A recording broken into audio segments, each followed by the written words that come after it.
The only time I got to praying for a red light is when I saw your destination as a deadline. It's just normal conversation, babe, it's all fine. Making quiet calculations where the fall lies. It's as good a land, or at least it was. It takes a strong hand and a sound mind.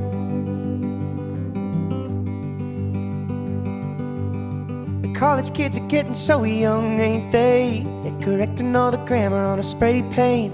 And I even gave up driving after nightfall. I got tired of the frat boys with the brights on. It's as good a land, or at least it was. It takes a strong hand and a sound mind. It makes me smile to know when things get hard. Ooh, you'll be far. Ooh, you'll be far from here. And while I clean step in the yard, ooh, you'll be far. Ooh, you'll be far, far from here. So pack up your car, put a hand in your heart, say whatever you feel, be wherever you are. We ain't angry at you, love. You're the greatest thing we've lost. The birds will still sing, folks will still fight, the porch will still creak, the leaves will still die. We ain't angry at you, love. We'll be waiting for you, love. And we'll all be here forever. And we'll all be here forever. Sure will.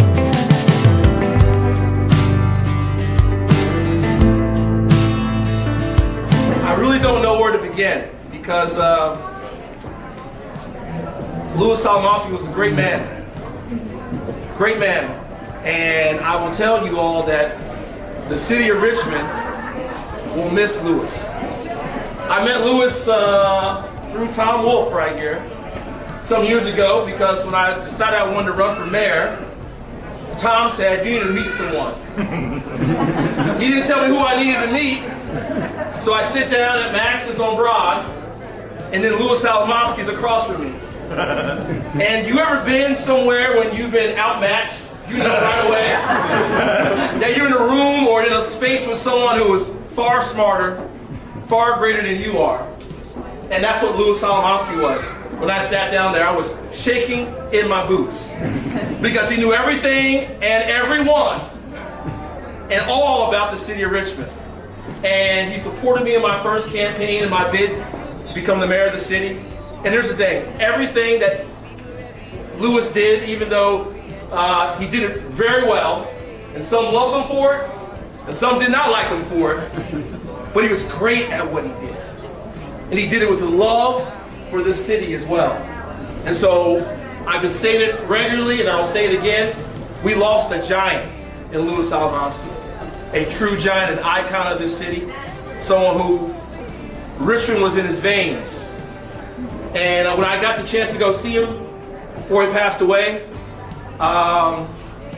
it was just me sitting by his side and just listening to what he had to give.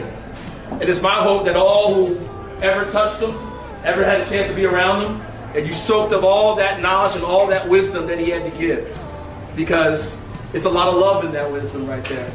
And I know that it will live on and on and on for a very, very, very long time. God bless Louis. God bless Louis Salomonsky.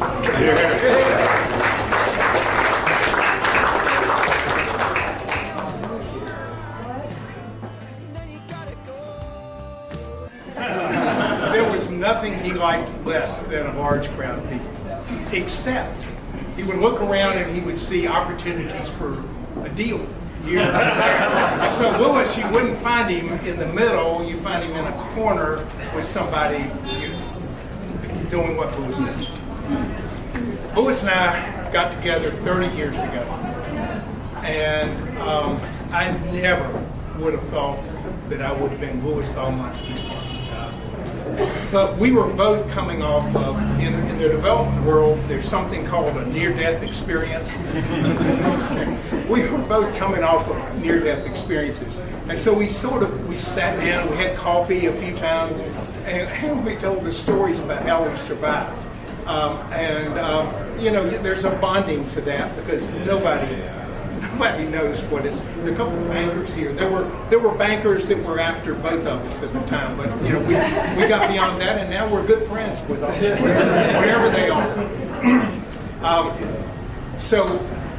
Over the years, I watched a long line of people come into Lewis's office, and they were all sorts of people would come there, and they came for fatherly advice. Sometimes they'd come for some financial support, and sometimes what they got was what I called, and we called around the office, Lewis's pep talk. And Lewis's pep talk was not something that you sought after.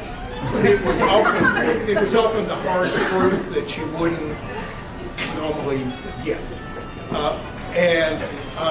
Everyone in here has been touched by Lewis's life in a significant way. I know you read a lot, you hear a lot about Lewis, and the Lewis that we all know was a kind person. And I had 30 years to experience that. It was a wonderful ride. We accomplished a lot. I'm proud of what we did. I'm just glad that I had the opportunity to know him. I'm going to miss him. Thank you. My name is Tom Wolf, and Louis Salomonsky was my first client when I started practicing law 45 years ago. David's a newcomer. But Louis taught me so much. He knew more law than most lawyers and was definitely the smartest guy I ever met. Could have just instant insights that would blow you away, and had a different take on just about everything than anybody else did. I loved being with him. I'll just share a few nuggets of wisdom from him. One of the first things that he told me was, if you owe $10,000 to a bank and you can't pay it, you got a problem. If you owe $100 million to the bank, you can't pay it, the bank has a problem.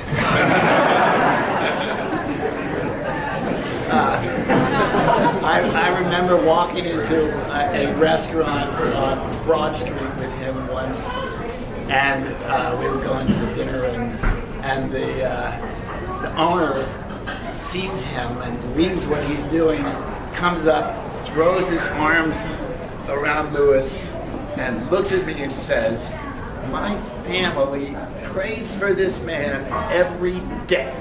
And he's almost crying. He says, "Because of him, my children all went to college, and I have this business." And he was so proud to know Louis, and Louis was like, no big deal, He helped so many people behind the scenes that most people never knew about. I heard story after story from others of how they would rely on Louis, and when they had a problem, they would call him, and Louis would give them free advice that was often not what they wanted to hear, but was very on point. And I had so many wonderful experiences with him as a client that he taught me so much. The first case I ever tried was for him, and I am the lawyer I am today in large part because of him. So God bless Louis, and we are all going to miss him so much.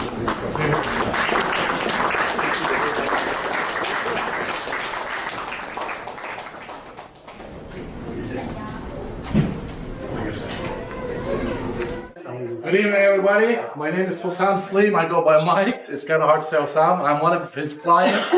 I got a restaurant from Mr. Lewis. It's been almost 3 years, a little over. But these 3 years taught me a lot. Mr. Lewis would thought what he gave me and treat me, my own family wouldn't do. He would care so much about it, even though it's a small business, and I know his business is much bigger than that, but he would still take the time to stop by and ask me, how's the sales this month? How's your business? I want you to succeed. I want you to do good. He would order food. And every time I tried to give him that little discount, he would look me right up in the face and say, Mike, I want you to make money. I have money. You need that money. Don't ever ask me for discounts. If you ask me for discounts, give me discounts, I won't come here anymore. I was blessed to have him. He taught me a lot. He was so strong. Every time he walked in there, sometimes he stopped with his words, but it stays in the heart. And we're going to miss him so much. And he wanted everybody to succeed. He would worry about every little things. He would take the time to stop by all the time to make sure I'm doing good. He will call me all the time. How's the numbers this month? How's your business? I'm going to miss him so much. We loved him so much. He was a great man. He was like a father to me, not only a landlord. God bless him. Thank you. So please enjoy the food, the drink, share the stories with the family members, with yourselves, and have a great night. God bless you.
Guess I'm a mess now, lost with my head down.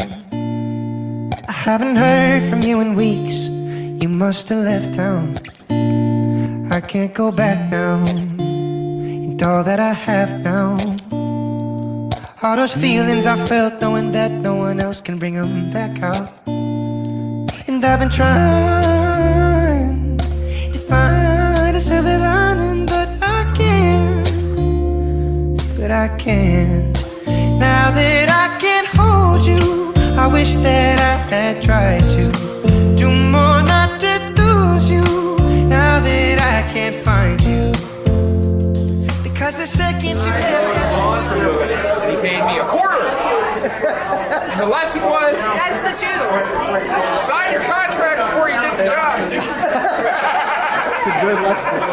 It's a good lesson. I think he is something adopted off because I was Jewish, and I think in the Jewish community there's sort of a long held tradition of taking care of your own, giving it back. I was and something I admired from the very beginning, but obviously the guy's the kind in terms of the number of projects and the type of impact he's had on the community, and I found him to be incredibly helpful, honest, giving advice. Whenever I call him, pick up the phone, whenever I email him, he answers me. If I ask him to go have breakfast or have lunch with me, he was always making himself available. Being able to have access to someone that was really good at his time, kind of a filtered advice, was incredibly valuable. I'm Hannah, Lewis's granddaughter, and I'm Karen, also his granddaughter. Great man, always gave advice, even if it was unsolicited. It was told from a teacher. I am a teacher, and he has a job. He always fix everything, and if I could do fix it, he'd for me. He checked on me constantly. It was short and brief. He checked on me. It was always love you, bye. Love you, bye. Conversation. Love you, bye. Want to make sure he was okay. But a wonderful man. Took care of everybody in his family. Businessman, but that was the second priority. Family was number one. It's my birthday! It's my birthday! He gave me a chance and an opportunity to provide for my family. He gave me advice. He would hear you out. And that's one thing that I always remembered about him. And will always remember and carry with me is give a person an opportunity to show you who they could be. And you'd be really surprised with what you come up with. I'm gonna miss him. I worked for him for about almost 12 years.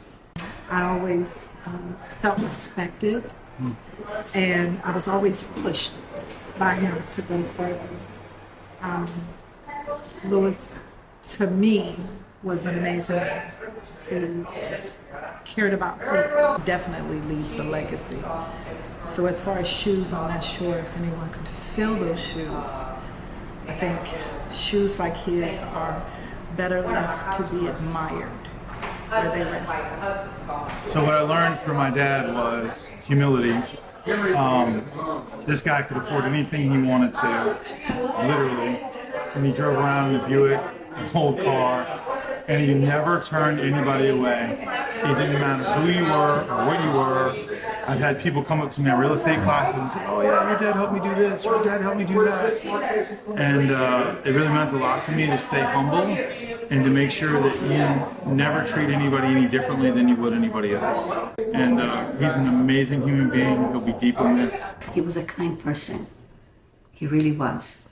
And I am fortunate that I was able to spend some hours with him and to really learn from him and how he looked at life. He was tough, that's true. But I saw the soft part. I saw a man who is dying and wanted to correct what he could in his last year. A man that is a father and loves his children. Maybe even admitting that he was a little bit tough, but really, a father that loves his children, and all he wants is the best for his children and grandchildren. And a man that knew that he's going to leave a legacy behind. And he was proud. He was proud of who he was. He was proud of his accomplishment. He was a proud Jew. I was fortunate to get to know Louis as Louis, just as Louis, just a man.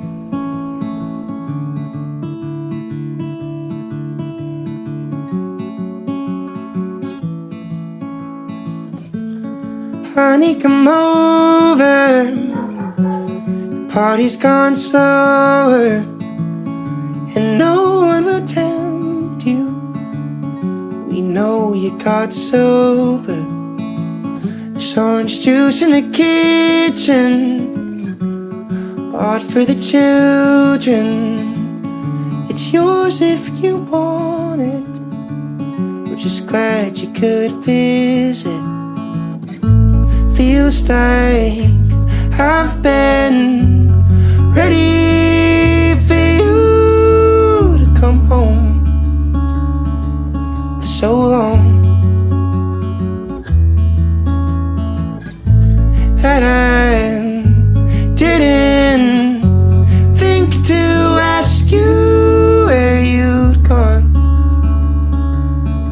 So why'd you go?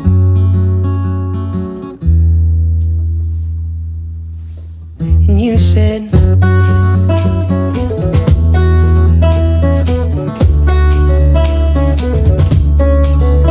you said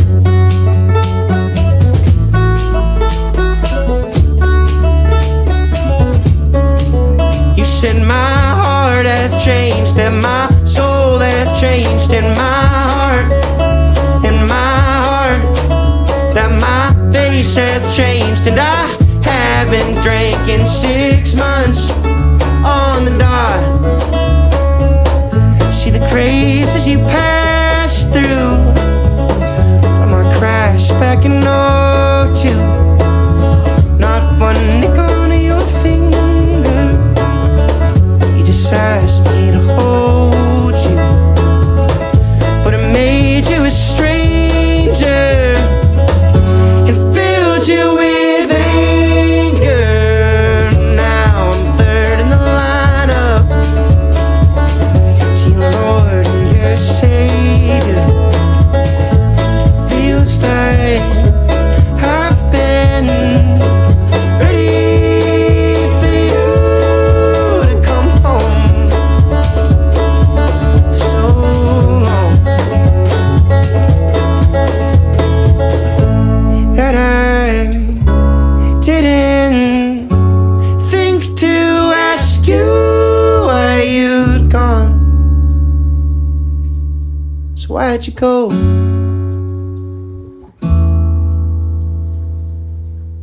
And you said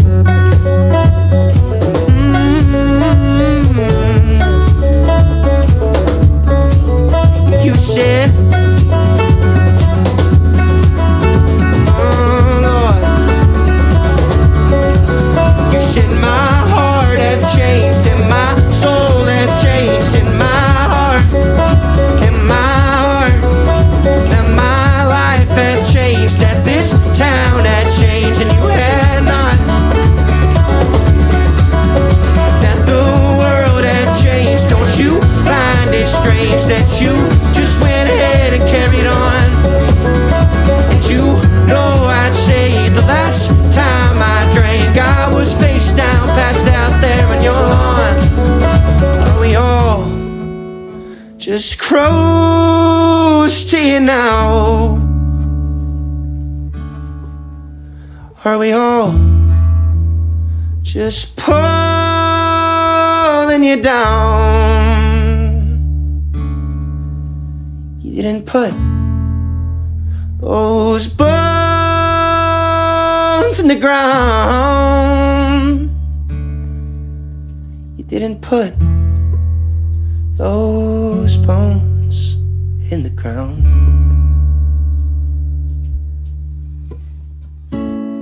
Honey, come over. The party's gone slower, and no one will tempt you. We know you got sober. There's orange juice in the kitchen, bought for the children. It's yours if you want it. We're just glad you could visit.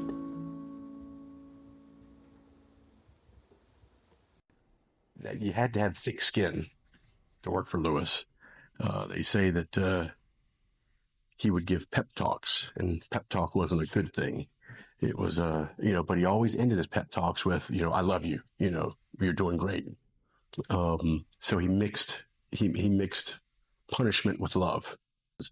The first project I was working on him with, doing a hotel edition, and there was a delay on a delivery of furniture. And he said, well, you need to get on a plane, go to the factory, find out which supervisor is in charge of your order, and make sure that your order is in the front line. I was like, are you kidding me? I'm going to fly to, Indiana and find a warehouse where they make furniture and go do that? He said, yeah, get it done. You can't take no in this business. You have to find a yes. So I called my brother, Steven, who had worked for him for a long time. Steven, you got to help me out. This is what Dad's asking me to do. What the hell should I do? And he just very coldly said, I guess you better buy a plane ticket, and then hung up the phone on me. So love my brother Steven for that one. People ask what he does every day, what I do every day. And basically the way he put it, which is perfect, is he pushes a string with a pencil all day long, just trying to get things done. So he'd like to put you on the spot. And I'm not sure I could have done that in my younger years. And so working with him, the couple of years I did before he passed was a blessing for me. I learned more in my prior 30 years in the workforce. And, I got to have a special, relationship in this office with him, just a few feet away from him. So, that was something special that I'll always have. I have to admit that I'm jealous of Lewis because he loved what he did every day. And so to be able to have that every day is something special. So it's something I hope for my kids, that they can find something they love to do every day. So for him, coming to work was not work. It was living a great life. And he said, he told anyone that would listen, don't cry for me, don't mourn for me. I lived my life every day to the fullest. So celebrate that. The lesson to learn from him is find something you love to do and do it, and you'll be a success. It goes without saying, my dad's impact on the Richmond community with the developments that he and his partner David have done over the years. They've reshaped Shockoe Bottom, the historic tax credit properties, the interesting designs they've come up with. They've really helped Richmond thrive. He was always a steady force and always there for anybody whenever they wanted it. Family, friends, even strangers. His office door, it's right here over here, was always open to anybody that wanted to walk in and ask for advice. And he was ready to share. Dad was out making a living, providing for us. And, my dad, he came from nothing. And so he always had a chip on his shoulder, and he wanted to prove to the world that he was worthwhile, and he most certainly did that. His influence was unmistakable. I mean, there's very little of me that isn't influenced by my dad. Influence in the community, Richmond has probably not been bettered by many other people than my dad. I mean, take Shockoe Bottom and Shockoe Slip, for instance. When he was a young developer, this place was nothing. It had nothing. And it was his master plan, and he and another individual, Kenny Farino, they came up with a way to actually build down here that didn't violate the flood zone codes, etc. Shockoe Slip used to be just a bunch of rundown, old, rat-infested buildings. He was the first one into Scott's Addition. He had the foresight. Shockoe Plaza, that mega project where the fountain is, he conceptualized and thought of that whole project, got it through the city. And when that went, then all those other buildings down there started going. You don't know if it's going to take and grow. Suppose it doesn't. You're stuck with a building in a bad part of town. But it did. It worked. It worked great. He helped the astute, and he helped the not so well off. He gave in the true essence of a Jewish man, whereby he wanted no recognition whatsoever. He didn't ask for recognition, and I dare say most of it was anonymous, but he gave, I would say, millions to charities. I guess the number one impact, it's just bigger than everything, was family. He loved his children, he loved his grandchildren. He would do and did everything for us. I mentioned that family was most important, but also success was important to my dad. And not just success, but success while being an honorable and good person. It wasn't okay to be successful by taking advantage of somebody or doing something immoral. He may have had a little bit of a reputation for being, he had a big reputation for being a tough guy, and being mean, he was anything but. He was a softie and would do anything for anybody that didn't come in and tell them they had to do it. If you came in and asked for help, you were going to get help from my dad. There is one thing that definitely needs to be said, and I hope makes its way into the final version of this documentary, and that is that we love you, Dad. And we owe everything to you. You gave us a great life. It's great because of you and everything that you did. And we miss you terribly. And I personally look forward to seeing you again one day.